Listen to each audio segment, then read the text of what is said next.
Assalamualaikum warahmatullahi wabarakatuh.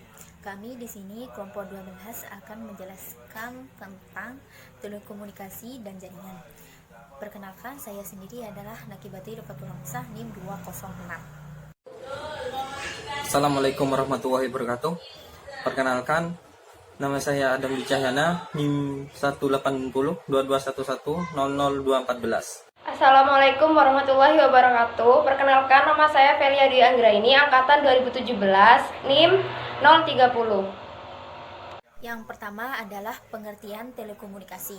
Telekomunikasi adalah teknik pengiriman atau penyampaian informasi dari suatu tempat ke tempat lain. Yang kedua, medium telekomunikasi. Medium telekomunikasi adalah segala bahan material yang membawa sinyal elektronik untuk mendukung komunikasi antara perangkat pengirim dan penerima. Yang ketiga, yaitu elemen telekomunikasi. Elemen telekomunikasi adalah perangkat telekomunikasi yang menyampaikan sinyal antara sistem komputer dan media transmisi. Selanjutnya adalah komunikasi dasar dan karakteristik dari channel. Yang pertama adalah simplex channel, yaitu sebuah saluran komunikasi yang dapat mengirimkan data dalam satu arah. Contohnya itu TV atau radio. TV atau radio kan mengirimkan kita informasi, tetapi kita tidak bisa menanggapinya kan. Jadi kita hanya bisa melihat atau mendengarkan. Yang kedua adalah half duplex channel, yaitu sebuah saluran komunikasi yang dapat mengirimkan data di kedua arah tetapi tidak secara bersamaan. Contohnya itu walkie-talkie. Dari kedua belah pihak itu bisa mengirimkan informasi tetapi harus gantian. Yang ketiga adalah full duplex channel, yaitu sebuah saluran komunikasi antar kedua belah pihak dapat saling berbagi informasi dan berkomunikasi secara interaktif dan dalam waktu yang bersamaan. Contohnya itu HP. HP dari kedua belah pihak bisa melakukannya, terus tidak usah gantian, jadi langsung bersama-sama juga bisa. Channel bandwidth. Channel bandwidth merupakan kapasitas maksimal jalur komunikasi untuk melakukan proses pengiriman dan penerimaan data yang biasanya diukur dalam bit per detik atau bps. Semakin besar bandwidth, maka semakin cepat pertukaran data yang terjadi dan semakin banyak data yang dapat melaluinya dalam satu waktu. Selanjutnya adalah media telekomunikasi. Setiap jenis media telekomunikasi dapat dievaluasi sesuai dengan karakteristik seperti biaya, kapasitas, dan kecepatan. Dalam merancang sebuah sistem telekomunikasi, media transmisi yang dipilih tergantung pada jumlah informasi yang akan dipertukarkan, kecepatan di mana data harus ditukar, tingkat kepedulian untuk privasi data, apakah penggunaan stasioner atau mobile, dan banyak kebutuhan bisnis lainnya. Media transmisi dapat dibagi menjadi dua. Yang pertama adalah guided media sama wireless. Jenis media transmisi yang pertama adalah guided media. Guided media itu terbagi menjadi 4. Yang pertama adalah twisted pair. Twisted pair adalah sebuah bentuk kabel di mana kedua konduktornya digabungkan dengan cara dipilin atau dipelintir. Keuntungan dari twisted pair digunakan untuk layanan telepon dan banyak tersedia.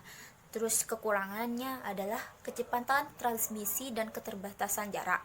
Yang kedua adalah koaksial kabel. Koaksial kabel adalah dua kabel konduktor yang mana satu konduktor berada di rongga luar mengelilingi satu konduktor tunggal yang dipisahkan oleh bahan isolator. Keuntungan dari koaksial kabel adalah cleaner dan transmisi data lebih cepat dari twisted pair, sedangkan kekurangannya adalah lebih mahal dari twisted pair. Yang ketiga adalah fiber optic kabel, yaitu saluran transmisi yang terbuat dari kaca atau plastik yang mentransmisikan sinyal cahaya dari suatu tempat ke tempat yang lain. Keuntungannya adalah diameter kabel jauh lebih kecil dari koaksial, terus tingkat transmisinya tinggi. Terus kekurangannya itu mahal untuk membeli dan menginstal. Yang terakhir adalah broadband over power lines, yaitu data ditransmisikan melalui saluran listrik tegangan tinggi. Keuntungannya itu dapat memberikan layanan internet untuk daerah pedesaan di mana kabel dan layanan telepon mungkin tidak ada. Dan kekurangannya itu mahal dan dapat mengganggu siaran radio. Selanjutnya adalah gambar jenis media transmisi yang guided media. Kalian bisa melihatnya sendiri dan mengetahui apa perbedaan dari kabel-kabel tersebut. Jenis media transmisi yang kedua yaitu wireless. Wireless terbagi menjadi 3. Yang pertama, radio frequency range yang beroperasi di kisaran 3 kHz sampai 300 MHz. Keuntungannya yaitu mendukung pengguna ponsel dan kekurangannya sinyal yang sangat rentan terhadap intersepsi. Yang kedua yaitu microwave terrestrial and satellite frequency range. Frekuensi tinggi sinyal radio dari 300 MHz sampai 300 GHz dikirim melalui atmosfer dan ruang, sering melibatkan komunikasi satelit. Keuntungannya mampu transmisi berkecepatan tinggi dan kekurangannya harus memiliki bebas halangan antara pengirim dan penerima dan sinyal yang sangat rentan terhadap intersepsi.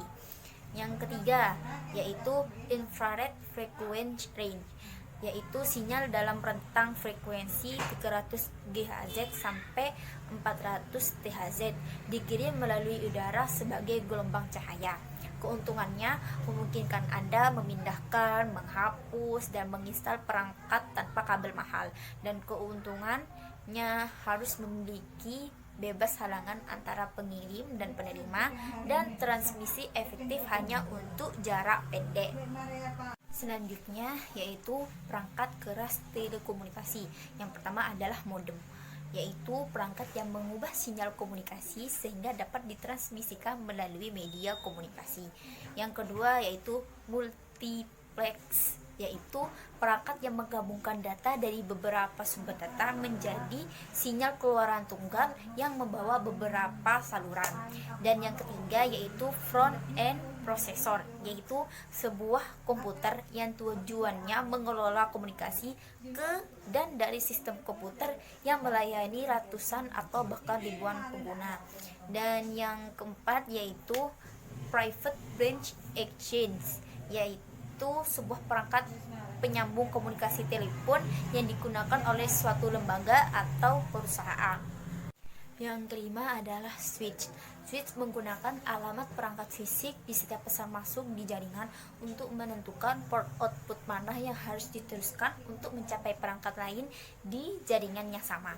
Yang keenam yaitu bridge, perangkat telekomunikasi yang menghubungkan satu LAN ke LAN lain menggunakan protokol telekomunikasi yang sama. Dan yang ketujuh yaitu router, yaitu perangkat telekomunikasi yang mengirimkan paket data melalui sebuah jaringan atau internet menuju tujuannya. Yang kedelapan yaitu gateway. Gateway adalah perangkat telekomunikasi yang berfungsi sebagai pintu masuk ke jaringan lain.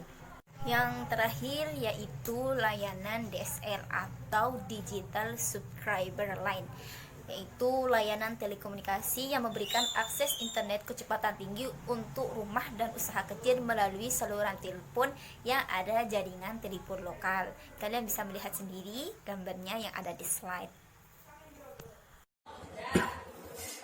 Di sini saya akan menjelaskan mengenai jaringan dan pengolahan terdistribusi. Jaringan komputer terdiri dari media komunikasi, perangkat, dan perangkat lunak yang diperlukan untuk menghubungkan dua atau lebih sistem komputer atau perangkat. Di sini terdapat jenis jaringan. Nah, jenis jaringan ini tergantung pada jarak fisik antara kode pada jaringan dan komunikasi dan layanan yang diberikannya. Jaringan dapat diklasifikasikan sebagai yang pertama personal area network, yang kedua local area network, yang ketiga metropolitan area network, yang keempat wide area network. Nah, untuk penjelasan selebihnya yaitu untuk personal area network atau PAN adalah jaringan nirkabel yang menghubungkan perangkat teknologi informasi dalam jarak sekitar 33 kaki, kurang lebih segitu. Nah, satu perangkat berfungsi sebagai pengontrol selama inisialisasi PAN nirkabel, dan perangkat pengontrol ini memediasi komunikasi di dalam PAN. Selanjutnya ada local area network. Local area network ini merupakan jaringan yang menghubungkan sistem komputer dan perangkat dalam area kecil, seperti kantor, rumah, atau beberapa lantai dalam sebuah bangunan. Tipe dasar LAN adalah jaringan peer-to-peer yang sederhana yang memungkinkan digunakan oleh bisnis kecil untuk berbagi file dan perangkat keras seperti printer. Selanjutnya yaitu Metropolitan Area Network atau MAN. Adalah jaringan telekomunikasi yang menghubungkan pengguna dan komputer mereka di area geografis yang mencakup kampus atau kota. Sebagian besar MAN memiliki kisaran sekitar 30 hingga 90 meter, 90 mil. Jadi kisaran jarak dari MAN itu 30 hingga 90 mil. Selanjutnya yaitu Wide Area Network atau WAN. Adalah jaringan telekomunikasi yang menghubungkan wilayah geografi yang luas. WAN biasanya terdiri dari peralatan komputer yang dimiliki oleh pengguna bersama dengan peralatan komunikasi data dan tautan telekomunikasi yang disediakan oleh berbagai operator dan penyedia layanan. Selanjutnya, ini ada proses yang terdistribusi. Yang pertama, itu pemrosesan terpusat. Semua pemrosesan terjadi dalam satu lokasi atau fasilitas. Yang kedua, pemrosesan terdesentralisasi. Perangkat pemrosesan ditempatkan di berbagai lokasi terpencil. Yang ketiga, pemrosesan terdistribusi. Perangkat pemrosesan ditempatkan di lokasi yang jauh, tetapi terhubung satu sama lain melalui jaringan. Selanjutnya yaitu sistem klien atau server. Sistem klien atau server di beberapa platform komputer didedikasikan untuk fungsi-fungsi khusus seperti manajemen basis data, pencetakan, komunikasi, dan eksekusi program. Nah, selanjutnya yaitu ada kelebihan dan kekurangan sistem klien atau server. Di sini dari segi kelebihannya yaitu yang pertama dapat memindahkan aplikasi dari komputer mainframe dan arsitektur arsitektur terminal ke arsitektur klien atau server yang dapat menghasilkan penghematan yang signifikan dalam biaya dukungan perangkat keras dan perangkat lunak. Yang kedua, meminimalkan lalu lintas di jaringan karena hanya data yang diperlukan untuk permintaan pengguna yang dipindahkan dari database ke perangkat klien. Yang ketiga, mekanisme keamanan dapat diimplementasikan langsung pada server database melalui penggunaan prosedur yang tersimpan. Setelah mengetahui kelebihannya, selanjutnya ini kekurangannya, yaitu yang pertama, saat pindah ke arsitektur klien atau server, ya ini proses konversi utamanya selama 2 hingga 5 tahun. Yang kedua, mengontrol lingkungan klien atau server untuk mencegah penggunaan yang tidak sah pelanggaran privasi dan virus sulit dilakukan. Yang ketiga, menggunakan arsitektur klien atau server mengarah ke lingkungan multi-vendor dengan masalah yang sulit diidentifikasi dan diisolasi ke vendor yang sesuai. Selanjutnya, yaitu software komunikasi dan protokolnya. Network Operating System atau NOS adalah perangkat lunak, sistem perangkat lunak yang mengontrol sistem komputer dan perangkat di jaringan dan memungkinkan mereka untuk berkomunikasi satu sama lain. NOS di sini melakukan fungsi serupa untuk jaringan seperti yang dilakukan perangkat lunak sistem operasi untuk komputer. Contohnya manajemen memori dan tugas dan juga koordinasi perangkat keras. Selanjutnya, yaitu ada protokol komunikasi dengan menggunakan wireless. Nah, komunikasi nirkabel digabungkan dengan internet merevolusi bagaimana dan di mana kita berada mengumpulkan dan berbagi informasi. Dapat berkolaborasi dalam tim, mendengarkan musik atau menonton video, dan tetap berhubungan dengan keluarga dan rekan kerja saat berada di jalan. Transmisi nirkabel melibatkan siaran komunikasi dalam satu dari tiga frekuensi. Dalam satu dari tiga frekuensi rentang, yaitu frekuensi radio, microwave, atau inframerah. Selanjutnya, ini ada opsi nirkabel jangkauan pendek. Nah, opsi nirkabel jangkauan pendek ini ada beberapa. Yang pertama, Near Field Communication atau NFC. Near Field Communication di sini adalah teknologi konektivitas nirkabel jarak pendek yang dirancang untuk ponsel dan kartu kredit.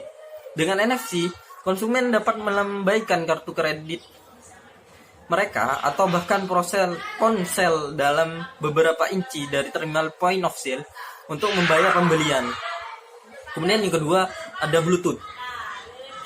Spesifikasi komunikasi nirkabel yang menjelaskan bagaimana ponsel, komputer, asisten digital pribadi, printer dan perangkat elektronik lainnya dapat saling berhubungan dengan jarak sekitar 10 sampai 30 kaki dengan kecepatan sekitar 2 Mbps.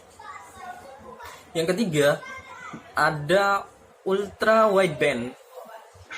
Nah, ultra wideband ini merupakan teknologi komunikasi nirkabel yang mentransmisikan besar jumlah data digital jarak pendek hingga 30 kaki menggunakan spektrum frekuensi yang luas dan daya yang sangat rendah. Selanjutnya ada yang keempat, ada Zigbee. Nah, Zigbee ini adalah bentuk komunikasi nirkabel yang sering digunakan dalam sistem keamanan dan pemanasan dan juga sistem kontrol pendinginan. Selanjutnya ada transmisi inframerah. Transmisi inframerah ini mengirimkan sinyal pada frekuensi sekitar 300 GHz ke atas. Dan juga transmisi inframerah ini memungkinkan komputer genggam untuk mengirimkan data dan informasi ke komputer yang lebih besar.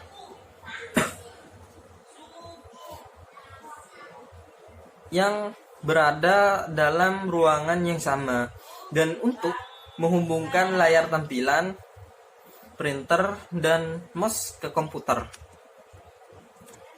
Selanjutnya ada nirkabel jangkauan sedang.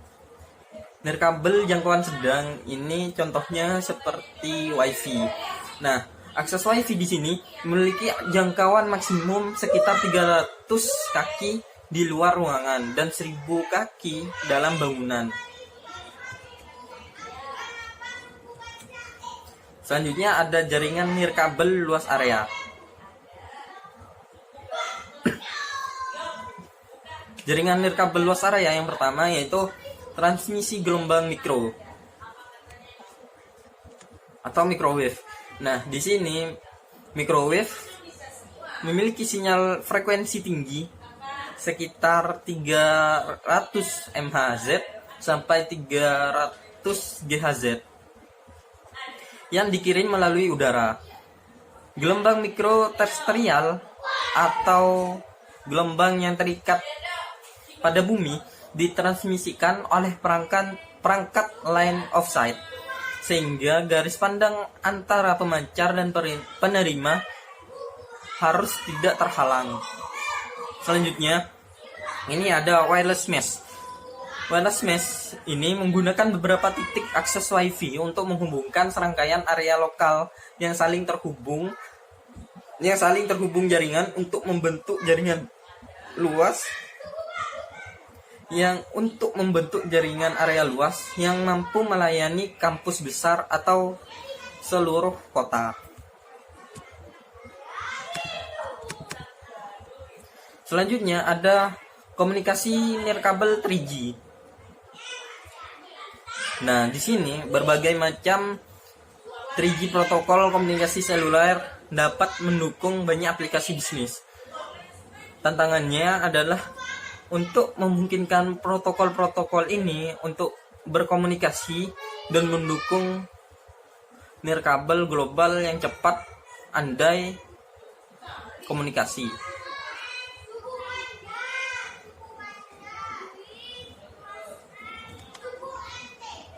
Selanjutnya, ini ada komunikasi nirkabel 4G.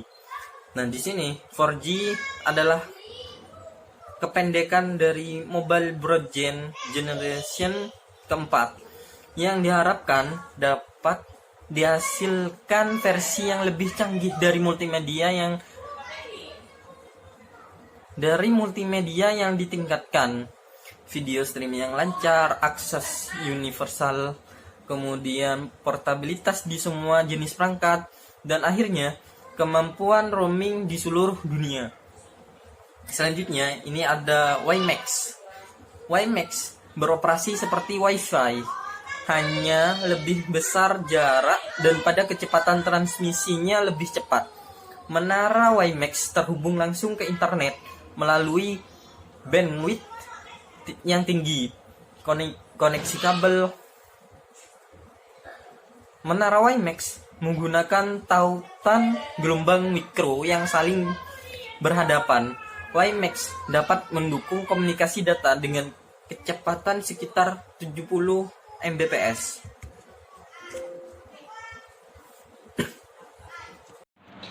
Nah, di sini saya akan menjelaskan tentang aplikasi komunikasi dan jaringan. Yang pertama yaitu ada konferensi video. Di mana yaitu sebuah sistem telekomunikasi yang menggabungkan kemampuan video dan panggilan telepon dengan data atau dokumen konferensi. Kemudian yang kedua ada public network service, yaitu layanan jaringan publik memberi pengguna komputer pribadi akses ke basis data yang luas, internet, dan layanan lainnya, biasanya dengan biaya awal plus biaya penggunaan. Nah, yang ketiga yaitu ada elektronik dan interchange, yaitu cara untuk berkomunikasi data dari satu ke perusahaan lain dan dari satu aplikasi ke aplikasi lain dalam format standar, memungkinkan penerima untuk melakukan transaksi bisnis standar seperti pesanan, pembelian, pengolahan. Kemudian ada transfer dana elektronik atau EFT, yaitu sistem mentransfer uang dari suatu rekening bank langsung ke yang lain tanpa uang kertas berpindah tangan. Yang kedua yaitu distance learning, yaitu penggunaan telekomunikasi untuk memperluas ruang kelas. Yang ketiga yaitu ada shared workspace, yaitu area kerja umum di mana anggota dan kolega proyek yang berwenang dapat berbagi dokumen, masalah, model, jadwal. Yang ketiga yaitu shared workspace, yaitu area kerja umum di mana anggota dan kolega proyek yang berwenang dapat berbagi dokumen, masalah, model, jadwal, spreadsheet, foto, dan semua bentuk informasi. Nah, yang terakhir yaitu ada unified communication. Komunikasi terpadu menyediakan pengalaman pengguna yang sederhana dan konsisten di semua jenis komunikasi. Nah, baik, di sini saya akan menjelaskan tentang kasus yang kelompok kami ambil. Nah, kasus yang kami ambil yaitu kasus BISNet. Nah, BISNet secara resmi meluncurkan jaringan BISNet fiber terbaru yang terdiri dari jaringan terabit core router, jaringan distribusi Metro Ethernet 10G atau 100G, dan jaringan GPON atau Gigabit Passive Optical Network. Semuanya sanggup menampung kapasitas bandwidth yang jauh lebih besar untuk mendukung kebutuhan pelanggan di masa depan. Nah, sebagai perusahaan penyedia layanan internet, lanjut dia, BISNet pun mengikuti perkembangan teknologi dan terus berinovasi guna menghadirkan layanan internet terbaik yang didukung oleh infrastruktur canggih dan jaringan andal bagi masyarakat. Kemudian ada The New BISNet Fiber.